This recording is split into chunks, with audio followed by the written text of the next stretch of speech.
Welcome to the Merch Minds podcast, where we discuss everything about the Merch by Amazon business in the print-on-demand industry. Here are your hosts, Glen and Yong. Merch Informer is the #1 research program for Merch by Amazon. You can do niche research by BSRs, keywords, and even by merchant brand names at your fingertips. You can explore historical data to see exactly what strategies the top sellers are using to succeed. Merch Informer was designed to help streamline your research process and help organize your ideas. Head over to merchinformer.com for a free 3-day trial, and after that, it's just $19.99 per month. Use the coupon code MERCHMINDS for 15% off the entire order. Welcome to the Merch Minds podcast, episode 103. As always, Glen's not here. The guy's missing he's missing too many shows. I don't know what it is, but you know what? That's okay. He's in Chicago for the eCom, Chicago, whatever the hell is going on over there. But I got someone who's here who's gonna fill in for Glen, and I have a chance to interview him today. Dale, my man, welcome to the show. Dude, it's good to be here. Level, we were right here. Energy was right here. We get on. I'm turning it up. So folks, listen, I'm not as good looking as Glen is, but I'll tell you what, I'm going to see about delivering some serious energy, and we're going to go ahead and have some fun. Because Yong and I, when we get together, we make the universe explode into a multiverse. Nuts. Yeah. So it's funny because, obviously, I've worked with your wife, Kelli Roberts, a few times now behind the scenes, and we never talked. Like I always knew who you were, but we never talked. Yeah. And then I remember when Kelli coached me and Glen in the whole Create Space and KDP publishing. I remember, I think it was maybe before or after that coaching session, we started talking with you. And I was like, man, this guy's a cool guy. But yeah, and then we finally met in person in Seattle, and it was just like a bromance. It was like we knew each other for years, and we just hit it off. Man, that was we're at the Merch conference, and I have to share this story. Sorry to interrupt. Absolutely, this is great. Please. So of course we stay up all night before the two of you are supposed to go on and speak. And by the way, you guys, you put on a great show. It was literally like watching the podcast just on stage. There was a great dynamic. And I told you guys, I was like, I'm going to try to crack you up. Glen wasn't having it. He was seriously stone-faced. But as soon as you look over, you're going, I could see you just whispering like. Wow, I wasn't trying to look at you because I knew you were going to try and make me laugh. That's why I was just like, I was looking straight the whole time because I knew as soon as I look at Dale, he's going to do something stupid. It was great. Yeah, we had a lot of fun out there at the Merch conference, and we got to connecting. And yeah, by the way, you should really. And I'm not trying to say disparaging words about my wife. She's only feet within me, so she can obviously karate kick me if she wanted to. But consider yourself very fortunate. She does not coach many people. Like literally, it's something she doesn't like doing. So you must have really struck a chord with her to take time to. Yeah, that was super cool. That was super cool because I know eventually after that, she came out with the course. But yeah, like you said, Glen and I were very fortunate to get that live coaching from her. And I don't think she's done that with anyone else, right?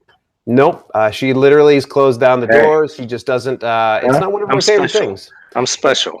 Hey, well, of course you are, man. We didn't even have to know it from that. That's the thing is, with us, we try to do things that fulfill us. And, we could chase the paycheck. We could be like, okay, great. We charge $1,000 per hour. We're going to fill up our stuff with coaching clients. But the both of us are very creative individuals. And so that's why sometimes we kind of defer away from coaching unless it's absolutely necessary and we resonate with people. I think a lot of people will usually reach out to me in coaching in the past. And I usually say, they're like, how much do you charge? I'm like, well, first of all, let's talk. Because I want to make sure that we can gel well. Because there's some times where I've connected with some people and I'm like, this ain't working. You can't throw enough money at me in order for me to do coaching. Because once again, we're both creative individuals, and she especially is very creative. And I've always just told her, do the things that's going to make you most happiest, because I've got to live with her at the end of the day, Yong. I know.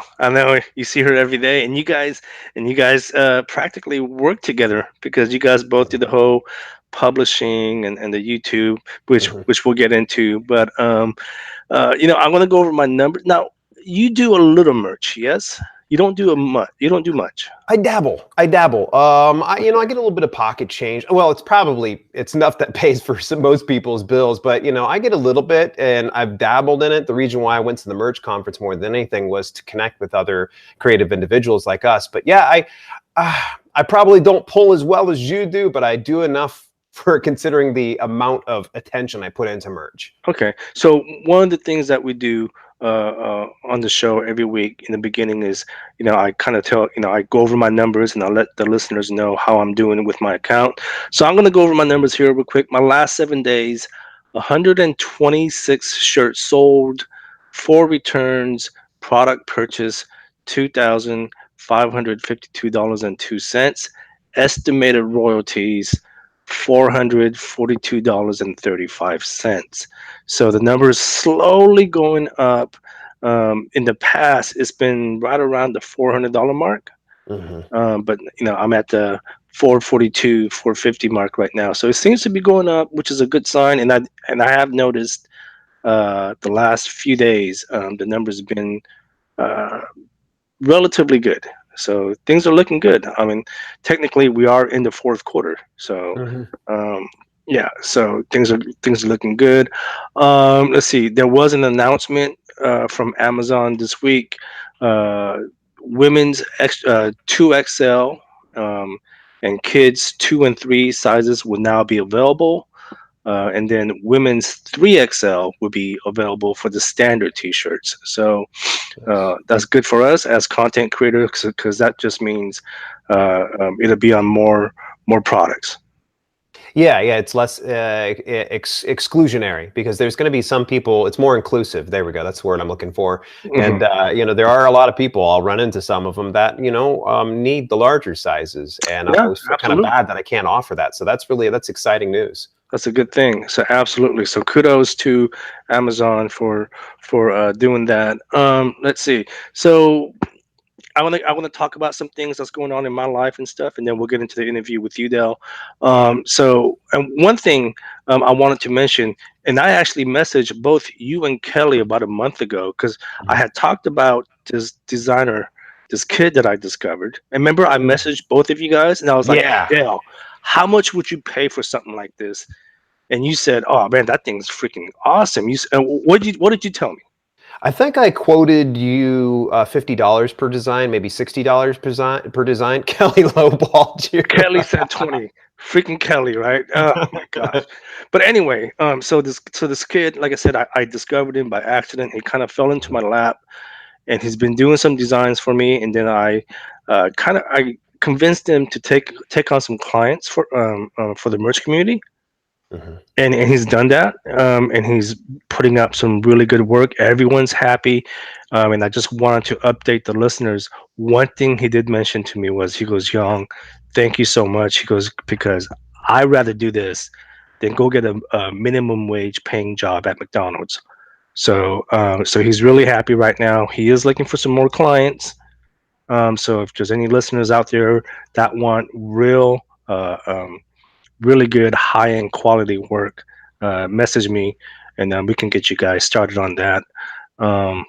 It's stupid good quality for still a very cheaper price point than what I had pitched. Yeah, well, here's the thing. I mean, the reason we came up with that price point, because there are websites right now that are selling pre-made designs up to $30. These are pre-made, okay? You're getting a custom design based on what you think of, right? Like if you said, "Well, make me a design with me and Kelly holding hands in Hawaii, in front of a sunset," like he'll do that, right? Wow. So it's a custom design for just $5 extra compared to a pre-made design. So I don't know. I mean, I think that's a pretty fair deal. So he's happy. The customers are happy. Just wanted to put it out there.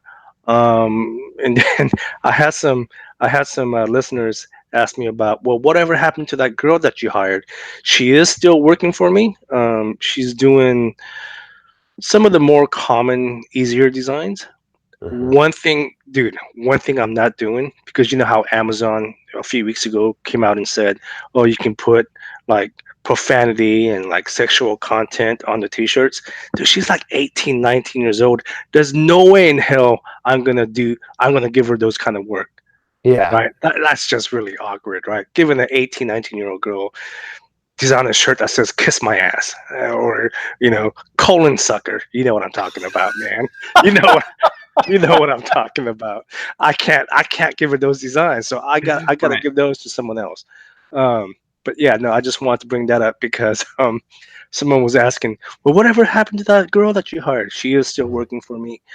Um, Now, hey, I wanted to ask you. Okay, then this is one last thing before we get into the interview with you. Um, so I had an incident come up the other day, and I wanted to ask you and get your opinion. So I went out with a few friends. We went out drinking. I think this was like Monday or Tuesday.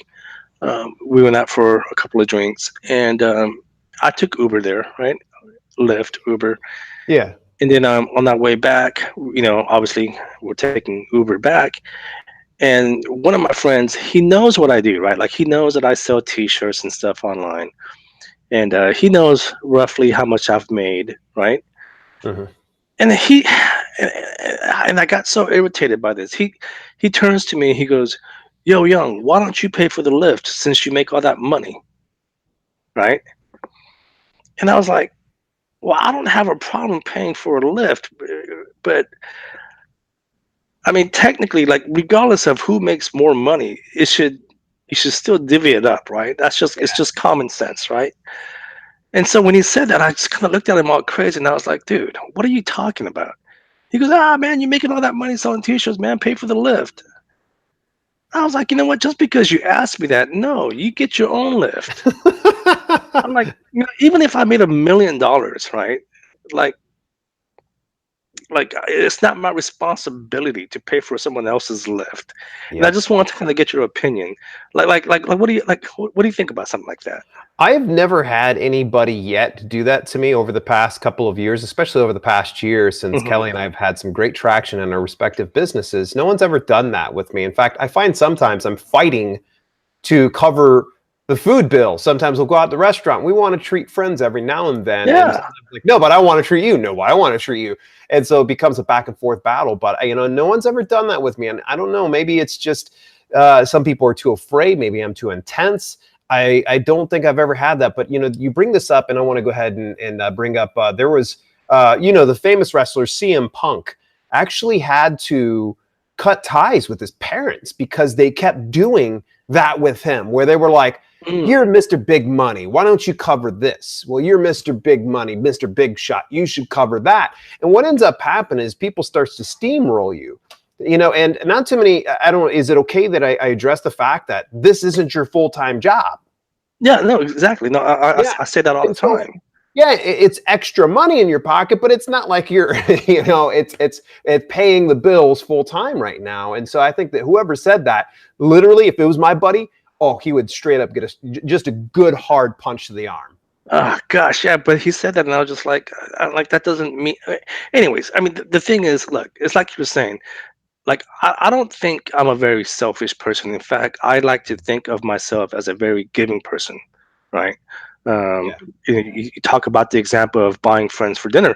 I bought you and Kelly dinner You when we were in did. Seattle, You did. right? Yeah. It was something that I offered because I wanted to get to talk to you guys and spend some quality time with you guys and get to know you guys. And it was something that I offered. But when someone just says just outright, "Oh, maybe you should just pick up the tab," regardless of what it is, whether it's a lift or dinner or drinks, it's like, fuck you. No, now that you said that, get your own damn stuff. Right. Yeah. At least ask. At least Yeah. have like it's audacious enough that you would ask somebody, but then to insist that that person does it, dick move. Dick Dick move. So move. whoever that friend is, you're watching this, dick move, dude. Dick move.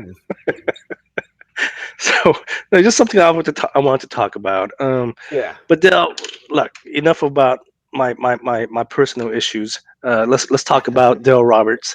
So Dale, how did you get into self publishing? The self-publishing story, this is always really interesting. It's almost like you can pull a string out my rear end and I can be able to repeat this story over and again. I've done it so many times on podcasts. So let me see if I can give you the same story, but in a more entertaining light. I have been working in the healthcare industry for over 20 years. And the most part of it was being an activities director, which means I was paid to play with senior citizens. It was an awesome job. You will never hear me complain about this job. And I was very successful at it, to where I was actually even climbing up into the corporate ladder of a particular company. They were fantastic. They were flying me around to actually mentor people in activities. It sounds crazy, but I was teaching people how to play with seniors. It seems too good to be true. And I was rewarded really well for it. But the problem is this job was, it was really splitting my wife and I apart. I was having to travel a lot and she was having to stay home. And see, here's the thing is, you know what I love more than my job? I love my wife. Yes. Absolutely, above all else. And she'd already been out of corporate America for about a year doing Amazon FBA. And I was in this position to where I'm like, okay, I love my job, but I really want to spend some time with my wife. And it would happen that the job that so much empowered me and enabled me was also the one that just pretty much sparked the idea of writing my own book. I had a corporate wellness coach who could not crack me. She could not give me a challenge that I wouldn't meet. You know, I would say, oh, I'll do 1,000 body weight squats with no rest. And she'd be like, there's no way. And I would crank it out just to prove it. And she would say, okay, we're going to see if we can get you to. You said 1,000 body weight squats? 1,000, yes. I could used to do about 1,000 to 2,000 at a time when I was doing pro wrestling full time. That used to be my warm up routine before I'd go into the ring. And we'll talk about that here in a little bit. Oh, you know it for sure. But the corporate wellness coach eventually said, you got so much knowledge to share with the world about health and fitness. Why don't you write a book?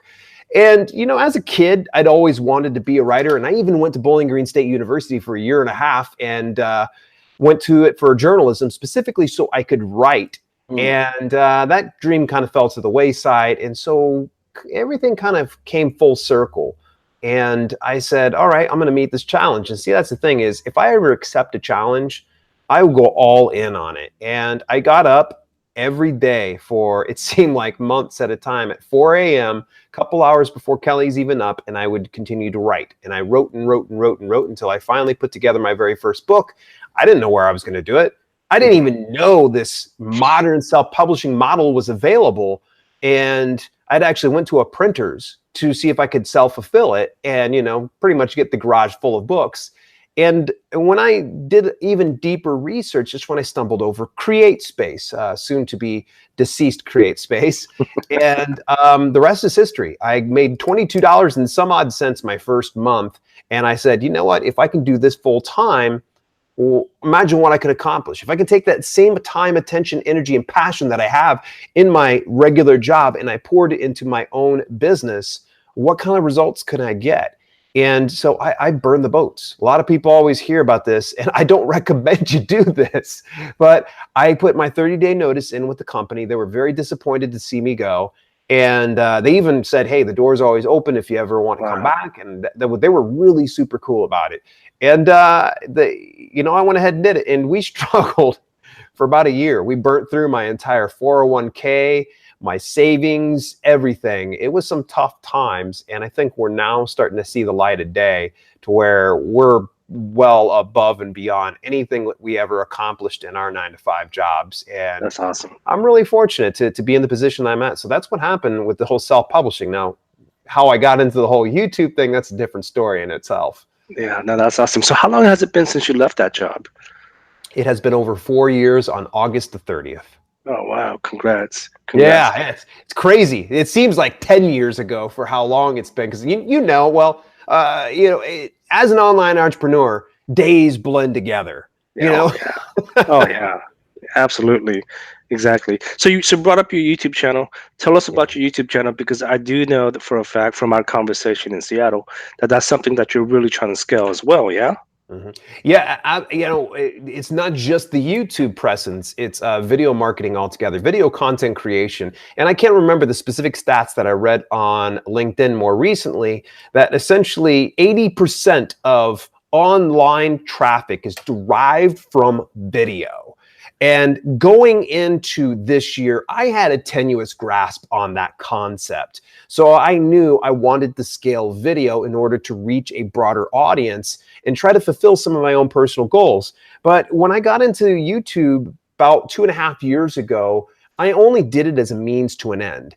I was a fitness writer and I was doing it rather successfully. But the problem was, and I think you know this and Glen knows this, and as you start to grow your presence, you start to gain questions. How are you doing that? You know, it could be friends and family or a friend of a friend. And they're like, how are you doing this? How are you doing that? So rather than me having to say the same answer over and again, I figured YouTube was kind of a means to an end. And of course, in the back of my head, I always thought, well, if you start a YouTube channel, you become the next PewDiePie, you know, that you're gonna become viral and people are, you know, so I had these, you know, delusions of grandeur. You know, fast forward some time later, I discovered that, yeah, I wasn't going to, you know, even scratch the surface of what PewDiePie has done or any of those others for that matter. But I started to understand this model that is video content creation and being a quote unquote YouTuber. I like to kind of think of myself as a video content creator because I'm not just on YouTube. I'm on YouTube. I'm on Twitch. Twitch is actually where I'm at most of the time here lately. I've gone all in on them.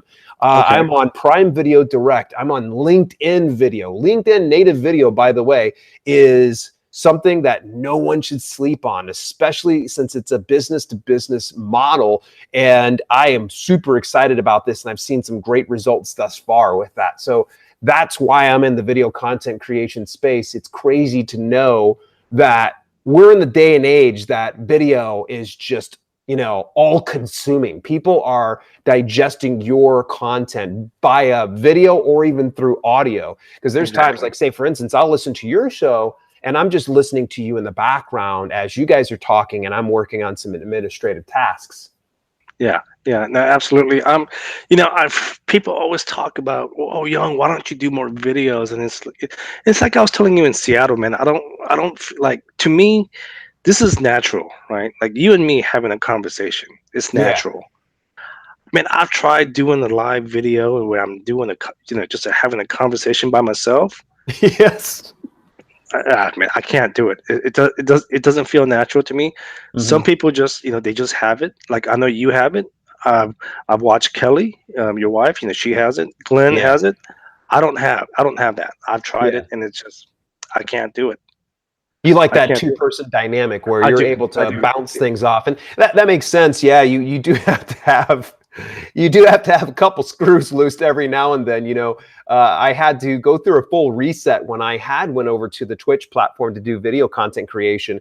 Believe it or not, it's not just a gaming platform, folks. And some of you that are also doing your own merch or even eCom business, any walk of business, Twitch is something to pay attention to because they are starting to accommodate all walks and not just gaming. But when I got onto that platform earlier this year, you got to be one part crazy and one part, bold, because you go on and you're talking to nobody. You have to have a full list of things to kind of burn through because you won't even have an audience that's going to have a conversation. I'm fortunate now that I'm starting to get it to where I have enough of a small following on Twitch to where I go live. I have at least 10 to 12 people that I'm able to chat with.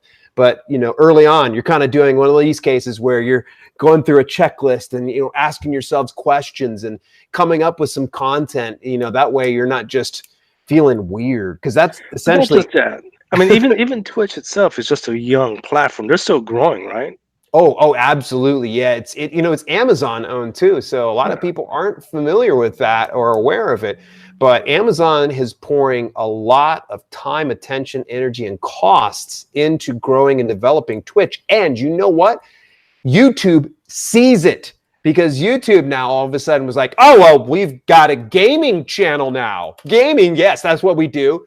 And, you got Facebook kind of following suit now. They have gaming as well. And, and where Twitch, you can throw bits at your content creator, which bits is a way of rewarding, and it's kind of like currency for your streamer. Well, now Facebook has stars for their gamers. So they award stars to their favorite gamers as they're gaming and such. So it's funny. A lot of people are, not taking Twitch as seriously as they should be. If you really see the other, big social media platforms like a YouTube, like a Facebook, start to stand up and take attention and try to model what Twitch is doing, you know that they are serious.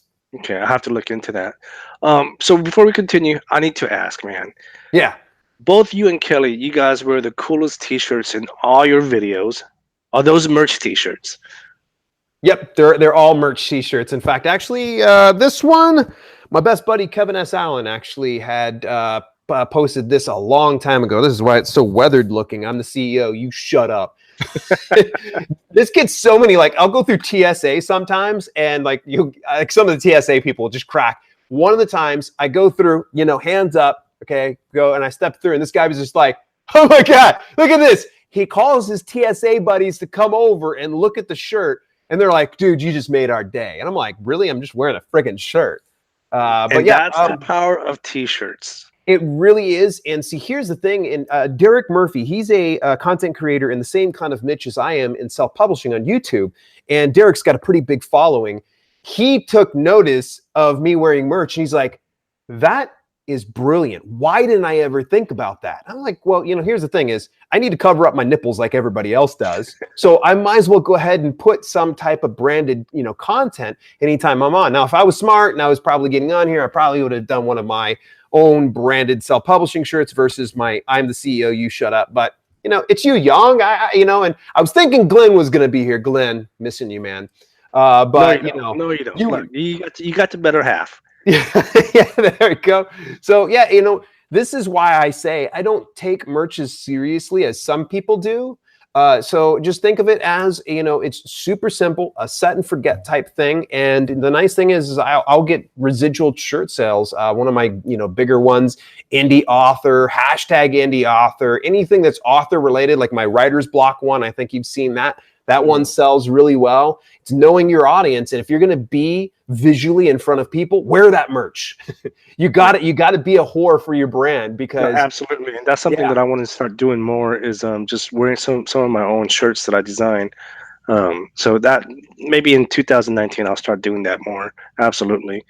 What's really cool about you and Kelly is, and I know this for a fact because I talk to you guys on a regular basis, whether it's through Messenger or voice. Yeah. Most couples, they work together, but you guys, what's cool about you guys, it seems like you guys are doing your own thing. Yeah. Right? Yeah. It's safer that way. I don't want to be stabbed in my sleep. Wake up, you're like, ah!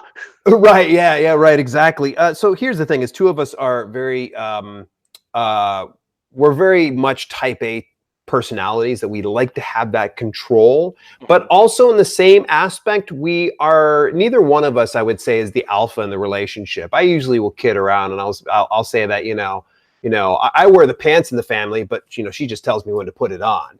No, you don't wear the pants, dude. I wear the skirt. I wear the skirt. But at any rate, the thing is, I want her to have freedom and to express herself in the best way possible. We might have disagreements, but I understand that it's not going to, if it doesn't endanger me, what point is it for me to try to sway her opinion on something? You'll see sometimes in our live broadcasts, we'll have a disagreement on air. People think it's friggin' hilarious.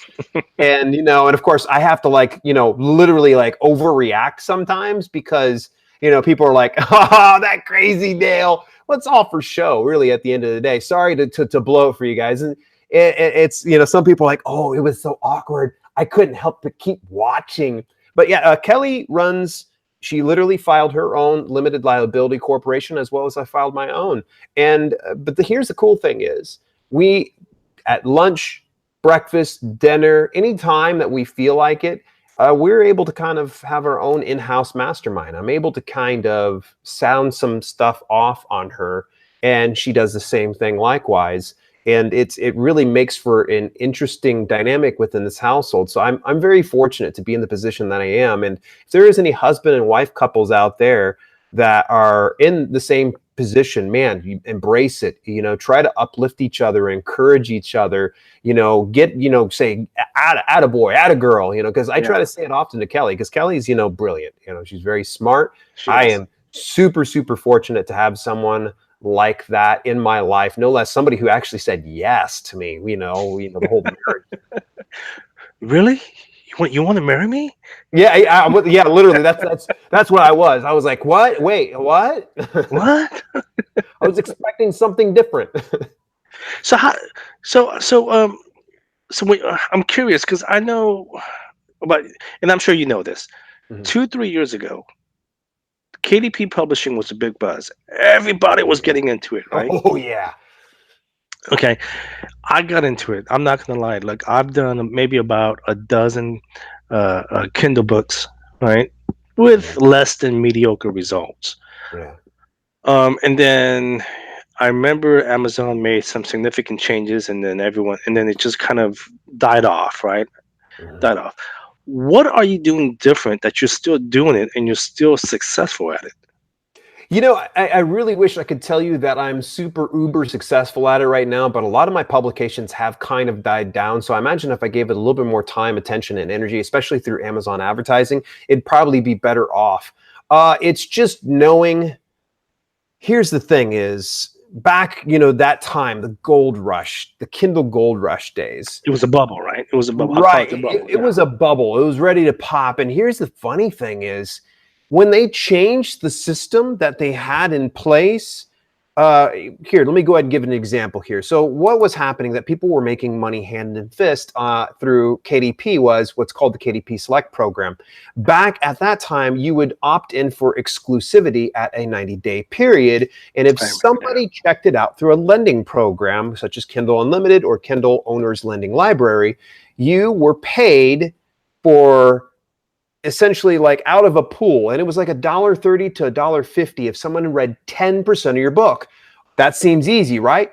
Pump out a bunch of like 10-page books, and like literally you can do like 1,000 10-page books. Well, hello, someone just checks it out once. Do the math here. $1.30 to $1.50. Let's just go on the $1.30 end of things. You see why it was so lucrative? The problem was Amazon said, wait, whoa, hang on. People are gaming the system. They do this a lot, by the way. They're always kind of like, they're a little slow to the draw on this, where they're just like, wait, well, you're working me. Because the problem is, this person who is working their butt off, this author that's put together this amazing epic novel that's like 1,000 pages long, he put tens of thousands of dollars into editing and marketing, and he was getting a one-page flip and no money. And this other clown that would put out a book that's 10 pages long that's about his bowel movements was getting $1.50 or $1.30 per page flip. And so it was a very unfair system. So in July of 2015, to be exact, that's when the proverbial feces hit the fan. So I'm trying to keep it family friendly here. So the feces hit the fan because they changed it to what's now called the KENPC model, which is Kindle Edition Normalized Page Count. What they did was, based on the number of what they considered pages within your ebook, that was what they figured out for your page count, and they would pay you according to how many pages were flipped through the book. So all of a sudden, these 10-page books weren't so great. They weren't so great anymore, huh? Yep, and there were some people, some rather nefarious people that just were like, oh, this means I actually have to somewhat work.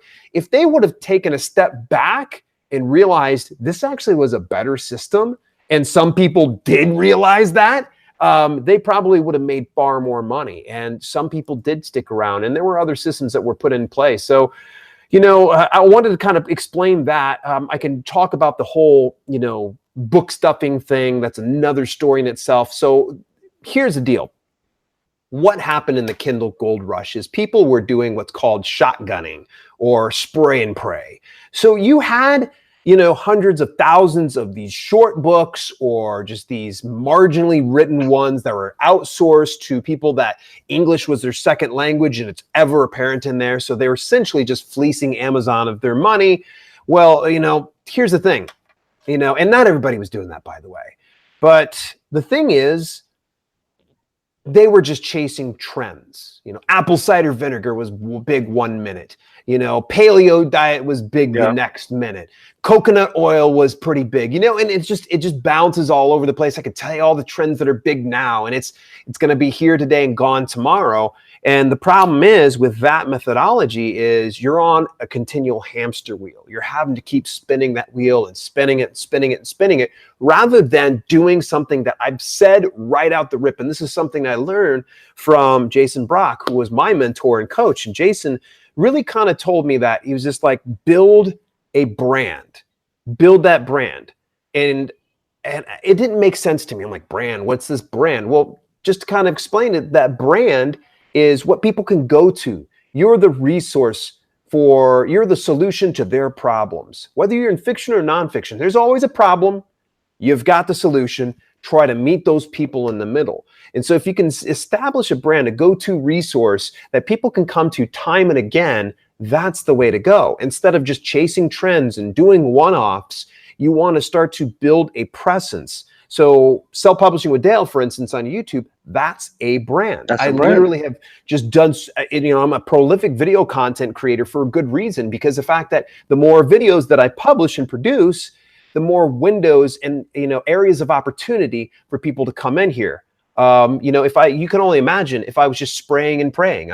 I did one video on, I don't know, fidget spinners. That was a big trend right there for a minute on YouTube. Yep. Can you imagine where I'm at today? There's probably not too many channels right now that are just based strictly on fidget spinners. And if they are, and they're doing great as a brand, awesome, kudos to you. But that was a trend. It's gone now. So that's where brands are so important, especially now more than ever. If you want to come in here for a quick paycheck, by all means, chase the trends, but I can anticipate and I can really lay money on it, says that you will not be in this business for the long term. You will not be collecting money until you're a senior citizen and beyond. I want to establish a legacy. So that way, when I die and before my content goes out into public domain, somebody can benefit from the brand that I built, rather than this random book on coconut oil that literally it's at the bottom of the bargain basement, like DVDs at Walmart, along with like the Steven Seagal films, and the Jackie Chan ones that are poorly subtitled. Oh gosh! By the way, I'm guilty of hiring those non-speaking writers because that's the way I was taught. Right? Guilty as charged, man. I don't think one finger's pointed forward and three's pointed back, because I was told that's the way you do it. Yeah, that's the way I was taught, and that was always the short-term solution. And what you're saying is you're in it for the long term, and which obviously makes sense. So just out of curiosity, then, are you writing the books yourself, or are you hiring a ghostwriter, or are you doing both? I'm doing both. Now, I'm not as actively hiring in ghostwriters. Right now, I'm sitting on a 25,000 word book on cooking, a bunch of cooking, because I find it very fascinating. And I've got a great relationship with an excellent ghostwriter. And I just kind of do it just because I like to just, throw things out there. And I already have a brand set up on it. So every now and then I'll just throw some money on it. Mm-hmm. But for my own brand, anything that says Dale L. Roberts on it, that's 100% me. So, grammatical errors, typos, things like that, I can take the blame for it. My editor, I'm not going to throw her under the bus. Sometimes I don't take her advice. So she's not to blame if you ever find something in my books. I also have ghostwritten other brands. I did some for Kelli and her fiction. I have done some, actually my own fiction writing as a children's author underneath the pen name of Dale Lewis. And nice. It's actually, that's probably one of my more crowning achievements, but it's so sad. It's literally like my redhead stepchild. I pumped out 3 good books on it, and I just never followed through. So it hit bestseller status, I think, for the first book. After that, though. But the nice thing is it sits and it collects passively. So every now and then when I get like a few bucks here and there, I'm like, look at that. I remember doing that one a few years ago. It's super cool, isn't it? Yeah, super cool. Absolutely. So let me ask you. So you mentioned Create Space earlier. Yeah. They moved over to KDP. Yeah. I think most of us know that by now. Is Yeah. that a good thing? To me, I think it is. There's going to be a lot of people that disagree. Now, this is my opinion, and I'm the expert on my own opinion. I am an enthusiast for productivity. I really believe that time management is key, and especially if this is going to be your business. Well, actually, even if you're working at part-time, you really need to be managing your time more efficiently, because there's no awards that are handed out to the person who hustles the longest and the hardest. No, they don't. No one cares that you did 18-hour days trying to produce your merch shirts. Like, I did 1,000 today. Great. You know, you want a medal or a chest of pennant on, as my mom used to say. Mm-hmm. You know, it's like literally, you know, so I don't know where I'm going with this here. I don't know either. Yeah. I have no idea what you're trying to say. Yeah. What were we talking about here? Hang on. Do you remember? Yes. You know, go ahead. Why is Create Space moving to KDP a good thing? Create Space to KDP. I'm sorry. There we go. I got derailed, folks. I do this. I'm like squirrel. I'm off to the races here. So one place instead of two places. Simple, right? I mean, literally, I would rather have it because it's going to the same platform, for crying out loud, and it's run by the same company. You might as well put it in one spot. A lot of people are like, don't put your eggs in one basket. It's the same payday. It's the same paycheck at the end of the day. Same person writing it. In fact, I would prefer too, and I even said something to the KDP print team when I had them on the phone. I was like, if you guys can move ACX over there, that would be a huge favor to me. I would like to have my audiobooks, my ebooks, and my print books all in one spot, so it's easily accessible and I can manage that from one spot, as opposed to log into this one, check the reports, log into this one, check the reports, log into this one, check the... Nah, just give it to me all in one spot, so that way I'm not having to have my attention split. You guys already seen, just right now was a great example of how easily derailed I am. So yeah, I think it's a good thing. Now, the thing is, they've got a lot of work to do. They have a ton of work to do. They did not get past the beta process of KDP print. So the software is flawed. There's a lot of just really laggy, slow upload time. But the thing is they don't have something set up. And this is something I recommended to their team, was to have crash reports available. So when it would go for too long, so someone's uploading a document, it should, Create Space would take a matter of minutes. Mm-hmm. Whereas now KDP print will be like a matter of seconds sometimes, and other times it'll be like going for hours, which is unacceptable. You don't I've experienced that too, yeah. Yeah, and it's ridiculous. It's real intermittent. They're getting better. But here's the thing is, if they'd have those crash reports available, this would make life a little easier. But you know who the crash report person is? You. If you're having issues, you have to report it to them. And I know, speaking to my contact, he's like, I appreciate you saying that. That is really awesome. And that's exactly what we want people to do, is when they're finding some issues with their upload time, they're finding some issues with interior reviewer or the covers, report it to us. Because sometimes these things aren't going through on their end. They don't see that. They're taking care of hundreds of thousands of accounts. Do you think they're sitting there going, well, let me go ahead and watch for Yong Chong's thing? Oh yeah, it took him 3 hours to upload. They're not paying attention to your individual accounts. Right. Yeah. And again, guys, we're talking to Dale Roberts, and for those of you guys wondering, well, this isn't merch related, but it is print on demand related. That's why I invited Dale to come on the show, because this shows it's not just merch, it's print on demand. So you mentioned audiobooks, and I know you talked about it a lot in Seattle. Is that the next big thing? Man, I'm telling you, it really is. And to tie this thing together here, and this will help out some of your merch folks, because there's one thing I can't stand about listening to some of my favorite podcasts is when they I'm getting on for something about self-publishing, and then you bring in the self-help expert telling me about mindset. No, if I want to hear stuff about mindset, I'm going to go over to listen to Tony Robbins or, Eric Thomas, things like that. But here, let me go ahead and tie this together, folks. Merch, if you're crushing it on merch, kudos to you. But one of the things I would really recommend is diversification. We're going to come to the audiobook portion here. I promise, don't let me get derailed. Diversification in your online business is absolutely critical because you just never know. At some point or another, you mistakenly file a shirt that has a trademark on it, and Amazon's like, whoa, whoa, whoa, hang on, that's a trademark shirt, screw you. They pull the carpet out from underneath you. You might have tens of thousands of designs, and here you're left out in the cold with no backup plan. So at the very least, think about and entertain ideas with print-on-demand books. Ebooks are pretty, they're dead simple to do.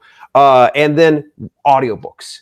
Audiobooks is where it's literally the direction of the business is going. This is and I'm sorry, I have to be anecdotal here, folks, because I don't have the actual citations here. You can look up authorearnings.com to get the full details on this. But over the past 2 years, year over year, ebooks, their popularity, the global sales, the total global sales for ebooks has dropped by 5% year over year. All right, but you know who's starting to slip up into its spot? Audiobook. It has increased year over year nearly 30%, actually over 30%, excuse me. I think it was like last year was like 35% increase in global sales. Now, unit by unit, unit for unit, ebooks sell more than any of the other ones. But here's the thing is, ebooks are inexpensive. So you can sell a ton of ebooks and make an okay amount of money. You can sell an okay amount of paperbacks and make great money. And that's where a lot of the global profits are coming from. But audiobook is starting to position itself to be that land of opportunity. The gold rush that was happening a few years ago with the Amazon KDP platform, telling you right now, it's happening with audiobook. It is literally the Wild West. So if you can really, there's the barrier of entry is much harder. You're going to have to find good narrators. You're going to have to know how to produce your own books. You're going to need to, of course, do the same research that you would do through ebooks and such, and what you would do for audiobook. But it's starting to really, really, grow very, very fast. Prime example, and I told you about these two guys, the Mickelson twins. The Mickelson twins crush it.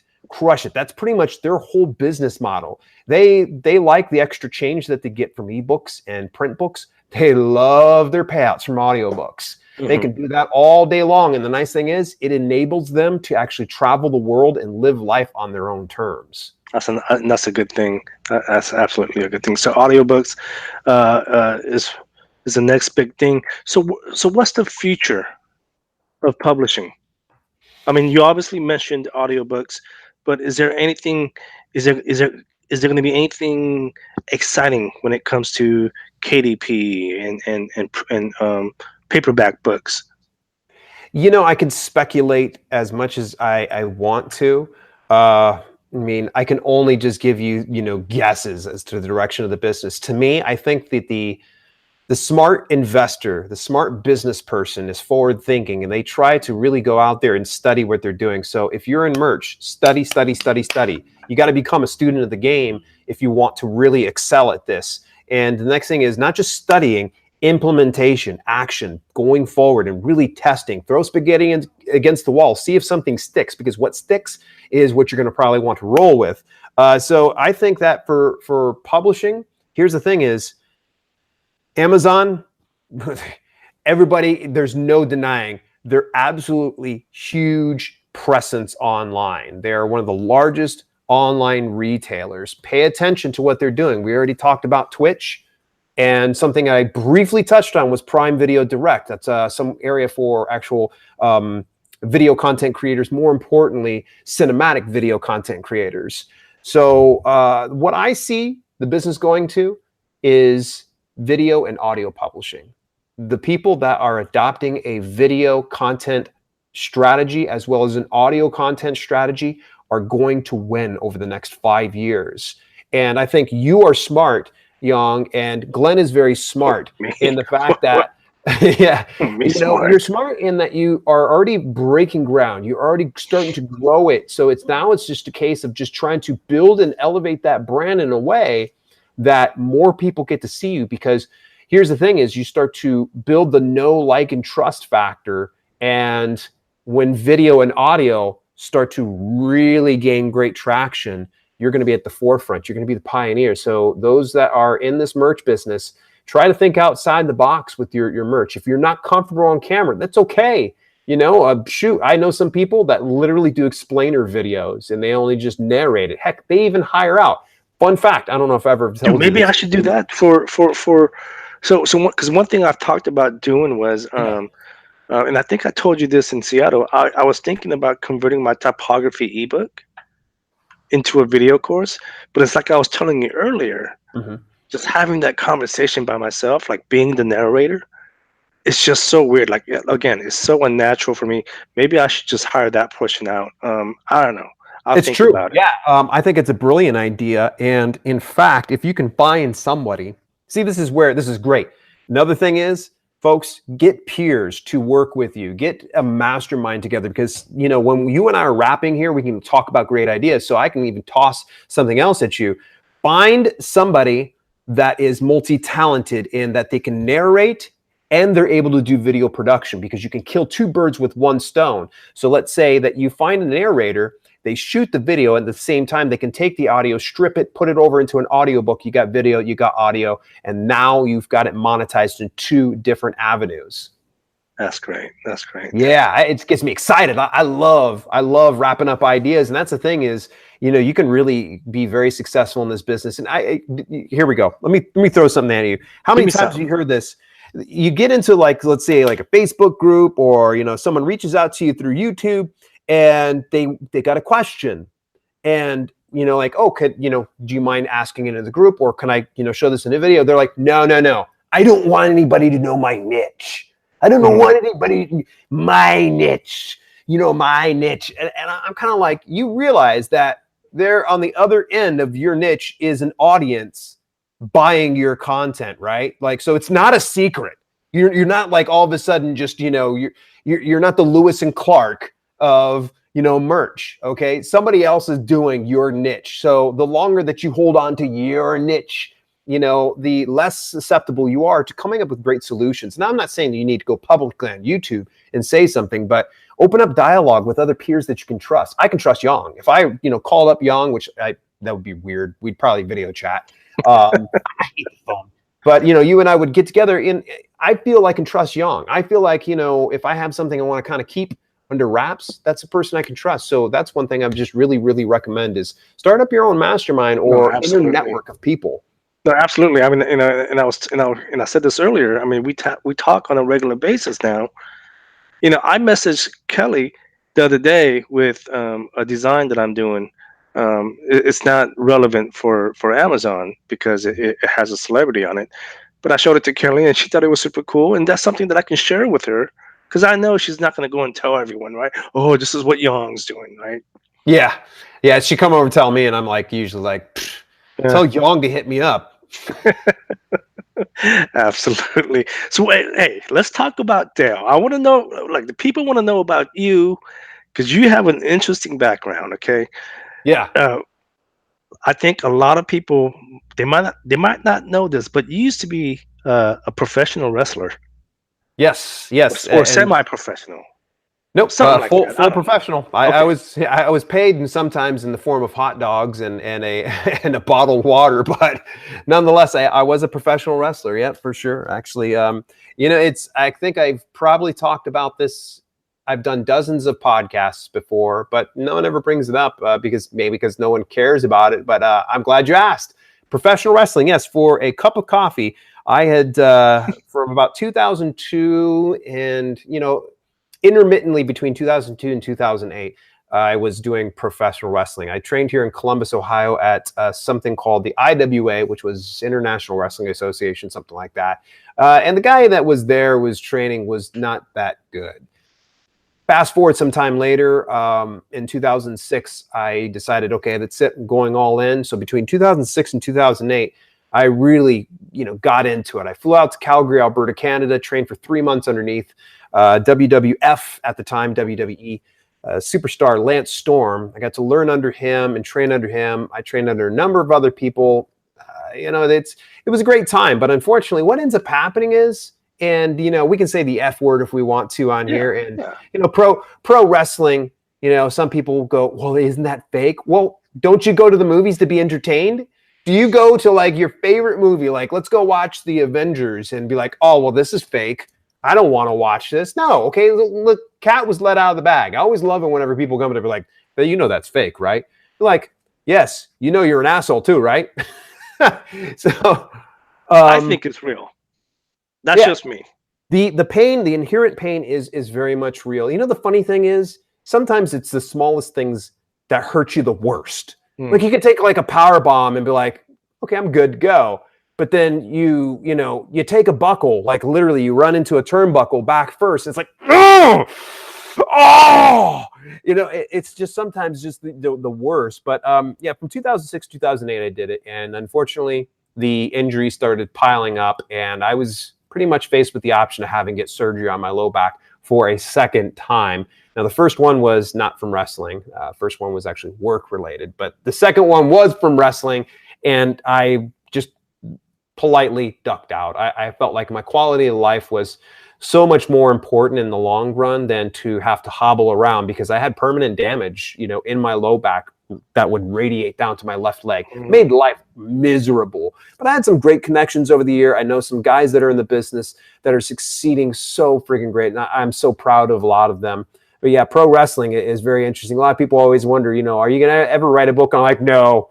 Why is that? Tell-all books that like, okay. It's one of those cases that'll put you in hot water with some of the wrong people, Dude, you can do it, but you can have a pen name. Right. Yeah. I'm sure that someone would find out. They'd be like, weren't you on this trip with me? I remember. I know that was you. Yeah, for sure. It's, pro wrestling, it's like a brotherhood and a sisterhood, because, there are female wrestlers as well. And it's like a fraternity / sorority where you get each other's backs. Yeah, it can be political like any other job can be. But, when you have your life in somebody else's hands and vice versa, that you have somebody else's life in your hands, you tend to grow closer with those people so much quicker. And that's why I feel very fortunate that I'm in the position that I'm in. But I don't think I'll ever write a tell-all book, because there's some stories that are just best left unwritten. Yeah. No, I remember when I first talked to you and Kelly had mentioned that you used to wrestle, and I was like, "What? He used to wrestle?" Because I was a huge wrestling fan growing up, right? Like, I hear names like I don't watch wrestling as much these days, but I hear names like John Cena and all that, right? Those are all the new guys, right? Yeah. But like I remember when I was talking to you, we were talking like Tony Atlas, Jimmy Superfly Snuka, and it just brought back so many memories. I was like, oh man, this is so cool, man. British Bulldogs and all that. And I was like, oh man. So it was really cool talking wrestling with you. So how does a wrestler become a vegan? This is something I don't understand.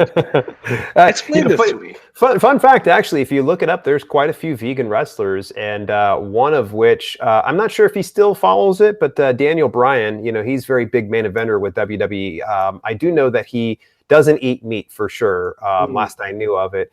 But Austin Aries is another big name that's vegan. I didn't get into this particular lifestyle until we found ourselves at financial odds. We had relocated from Ohio, my wife and I, in 2011, and we literally just kind of did it on a whim. Let's move to the West. We wanted to try somewhere warmer. We want to try our hands at something. We had some dreams, and we were going to do it. And we sold all our worldly possessions, packed up my cat, threw it inside the car, and took whatever possessions we could fit in my car and her car. And we went on out to Phoenix, Arizona. And the problem was we ran out of money really fast, and we didn't have really any form of gainful employment until a few months in, which oddly enough, my very first official employer was Amazon. That's when I got to work in an Amazon warehouse. So I've got a lot of ideas of what's the inner workings inside a warehouse. And this is FBA warehouse, right?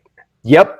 I actually, here's a fun fact, just to kind of veer off course just a little bit. I used to work in what was called receiving. So people that in FBA would send in their products over to Amazon, and Doc would get it. They would check the boxes in. They would send it to the people in receiving. Receiving would, of course, document it, put it inside the registry, send it up a little conveyor belt, and it would end up getting stowed away. And then someone come through, pick it, it'd be sent from pick to pack, pack to dock, on out the door. But my normal role actually was in receiving, and I became an ambassador within 2 weeks because they loved how quickly I was picking up. And I used to really specialize in what was called prep record. So if somebody in Amazon FBA didn't feel like, creating an ASIN or a product registry for their particular thing, I was the guy.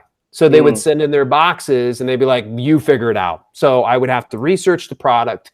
I would have to, find out what it is, all its specifications, make sure it matched up, and then I would get an ASIN, and I would create an ASIN, put it there, and then I would record it and then receive it. So that was my fun little story. So the problem was we were, just like I said, at financial odds, and my wife has been a vegetarian lifelong. Doesn't eat meat. Me, I'm just kind of like, we get out there in Arizona and we're like, barely making ends meet. And here I am like opening up cans of tuna. You want some? Oh, no, that's right.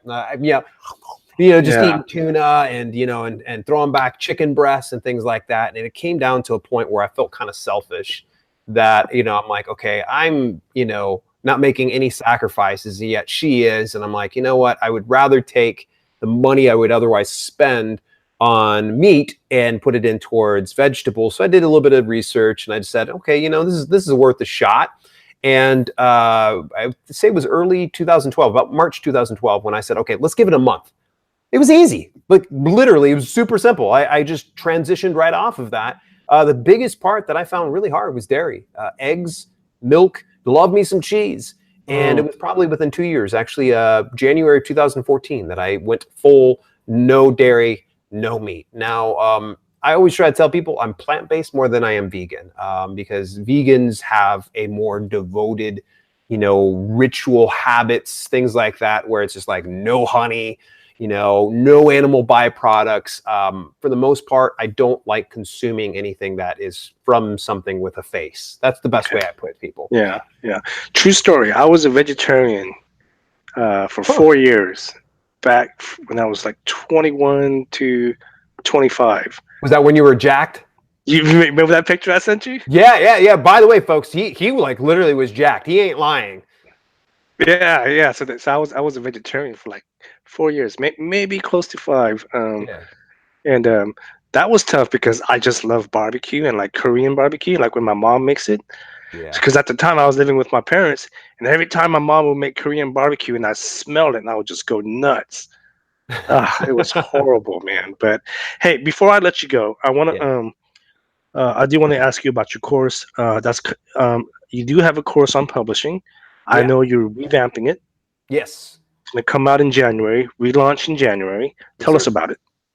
So here's the thing is, it's the DIY publishing course, and right now it's not available, but you can still go to the landing page at DIYpublishing.biz to get information about it. It's just nothing's going to be available for sale. I want to get it to where I show people the exact systems that I have done to build and grow a publishing business. And this means, everything from the content creation to the writing to the hiring out ghostwriters if you need to doing the book covers, making sure that you're publishing in the right niche. There is so many from A to Z. It's a very thorough program. And by next year, I'm going to be going back through and fixing some of the modules, since CreateSpace is pretty much no more. So I've got to go and focus a lot more on KDP print. Thanks a lot, Amazon, making more work for me. And I'm going to be talking a little bit, of course, about doing the no content and low content books, because believe it or not, guess who really started that whole trend over here in the household? Just Kelly perfected the model. That's all. Okay. And also I'll be talking about, of course, doing video publishing and audio publishing, because I think that, once again, it comes down to diversification. So I want it to where it's a one-stop shop. People can pick up this course and they get everything from point A to point Z that has made it to where I can do this full time. Yeah, absolutely. And that's going to be in January, you said, and I'll remind the listeners January, I'll let them know, hey, the course is available. So yeah, man, it's cool stuff, man. Thanks for being here. Any final comments, thoughts? You know, No, you want to tell me how great I look? Anything? dude, yeah, of course I do, all the time. Like that's why I'll probably just wait till we're off air so no one actually gets it on video. Okay. If you guys want to reach out to me, feel free to find me on YouTube over at Self Publishing with Dale. You can even go to selfpublishingwithdale.com. You get everything. That's pretty much my hub. You can find all the podcasts that I have from Self Publishing with Dale. You can even stumble over Kelli too. That leads over to Kelli and other things. And hopefully Yong will have you and Glen over because we need to talk about merch. My audience needs to know a little bit more about diversification, and I think that you Anytime, brother. Anytime. Very qualified. Anytime. And I know Kelly's right there, so tell her I said hello. And we'll talk soon, man. Thanks for being here. Hey, thanks. I appreciate you having me on, and take care now.